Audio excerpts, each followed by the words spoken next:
Hi there, welcome to OVERSIZED channel. In today's video, I'll be showing you how to make an oversized kimono jacket with long sleeve. It is quite easy. Let's get straight to it.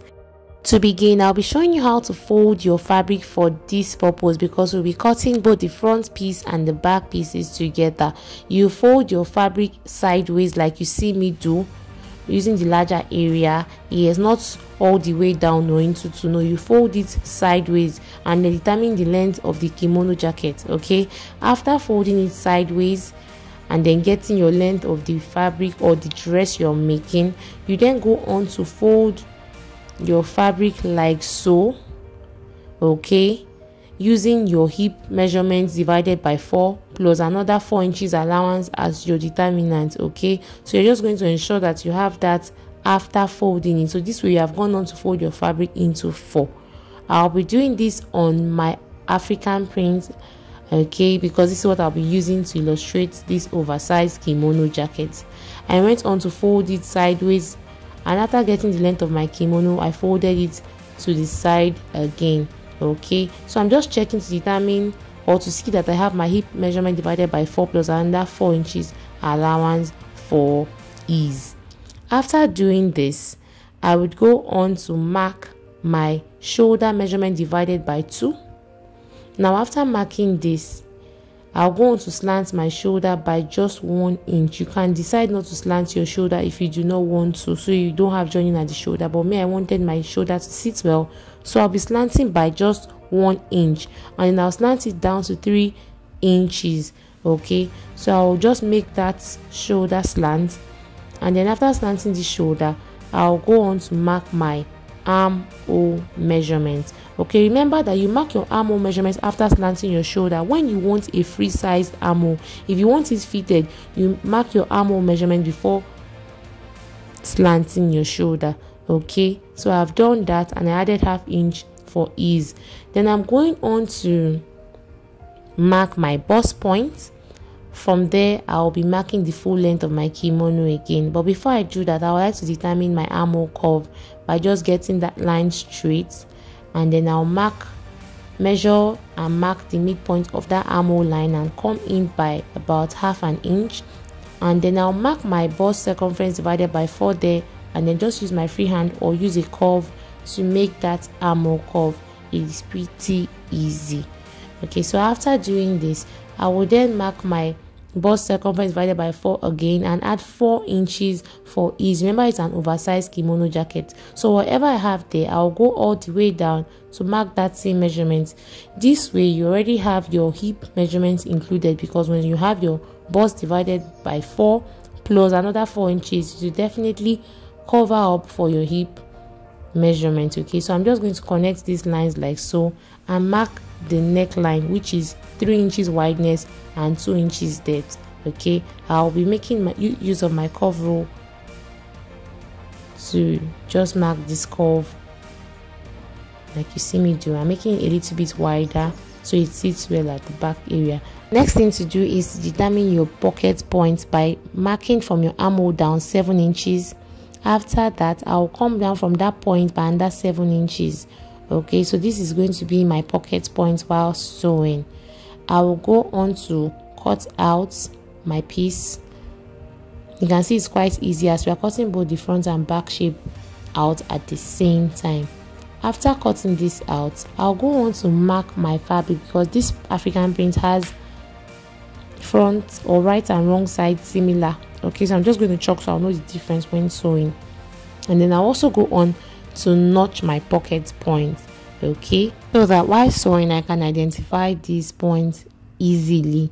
So after doing this, I would open up this piece, just one, and take out one part of it, because that will serve as the back piece of this kimono jacket. And then after closing up this, I will just determine my bust point, because I want to create that V you usually see in front of a kimono jacket. You can go beyond your bust point, you can go with 12 inches, just depending on you. Okay, so after marking that point, you just go on like you see me do, create a V line using your rule, and then do not just go straight down. I came in by 1/2 inch because I want to have a little bit of space when the jacket is worn. Okay, so this is optional. I just went in by 1/2 an inch all the way down, and then I went on to cut out. So just watch closely, it is quite easy. I'm just opening this up so that I have 2 pieces for the front bodies of this kimono jacket. So I'm chalking this again to know my wrong sides of the fabric, and then this is it.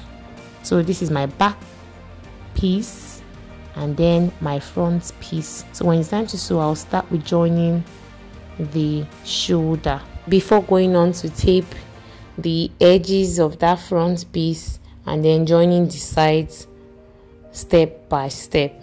So the next thing I'll be doing is to cut my sleeve. I went on to fold my fabric into 2 because I've gotten 2 sleeves at the same time, and then I'll fold it into 2 just like you see me do.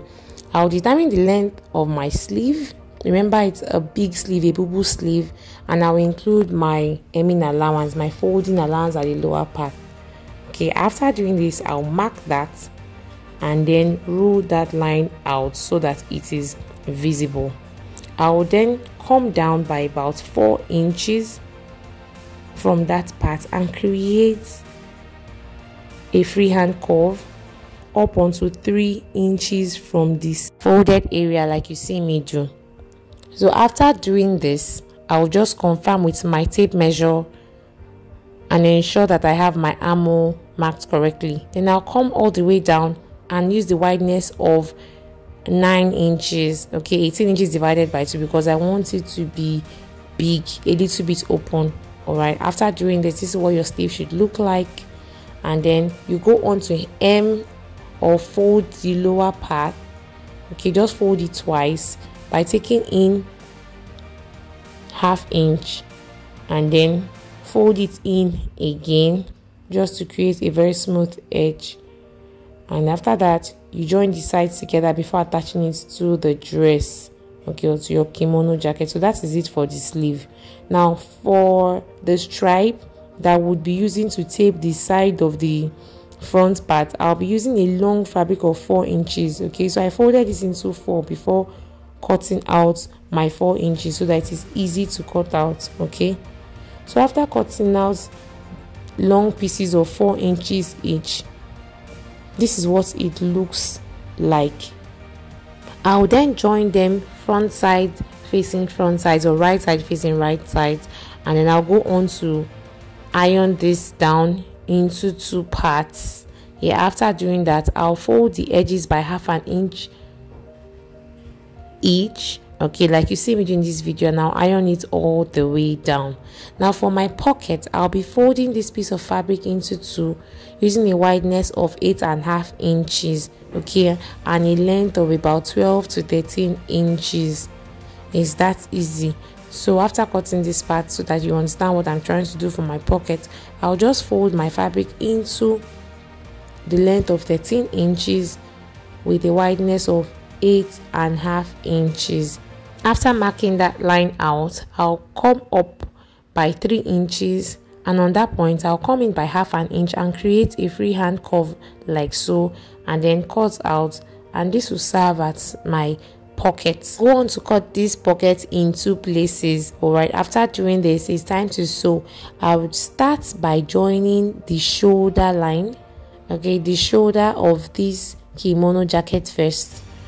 And then after doing that, this is what it looks like. I went on to press it open because it's important to open up your seam. Every seam you sew, it's important that you press it open for neatness.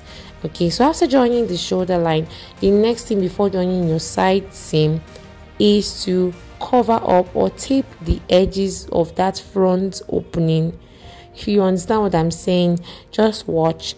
So this 4 inches stripe I cut out earlier, I'll go on to fold this into 2 and press it down.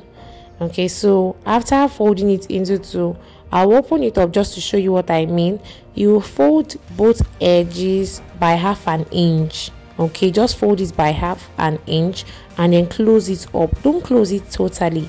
Okay, just ensure that one part is higher or shorter than the other.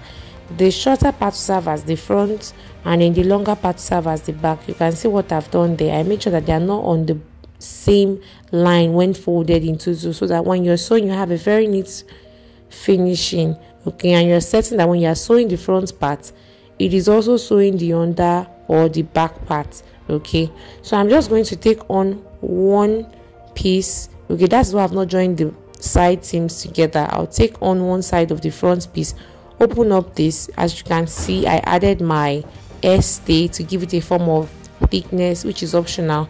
Okay, so after folding it into two back, I'll hold one piece, put it in between that long stripe, and sew it all the way round the front piece. Okay, so after sewing, this is what it looks like. You can see how neat and clean it is looking, only because we made the one part shorter than the other. Okay, so after joining or sewing up this stripe in front, do not forget to press. It is time to join the side seam. Okay, I will join the side seam and then attach my pocket to it as well. If you're finding this video helpful, kindly click the subscribe button and like. So I've gone on to join the side seam and I've infused my pocket like you can see. So the next thing is to join or add in our sleeve and then fold in the lower part of this kimono jacket. All right, so I'm just trying to flip this over so that you understand what we're trying to do. After joining the sides, the next thing is to place your sleeve. Okay, I've gone on to hem the lower part of this sleeve, so the next thing I'll be doing is to just join the seam allowance together, flip it over, and then connect it to the armhole part like you can see me do. All right, so I'm going to do this for both sleeve. Okay, I will join the side seam and then attach it to the kimono jacket. After doing that, I will just tape the down part of this kimono jacket by about 1 inch by simply folding by ½ inch and then folding it again, then sewing it all the way around. After doing that, this is what our kimono jacket looks like. I hope you found this helpful. Please leave your comments and questions in the comment section. Do not forget to like and subscribe. Thanks for watching. See you in my next video. Bye.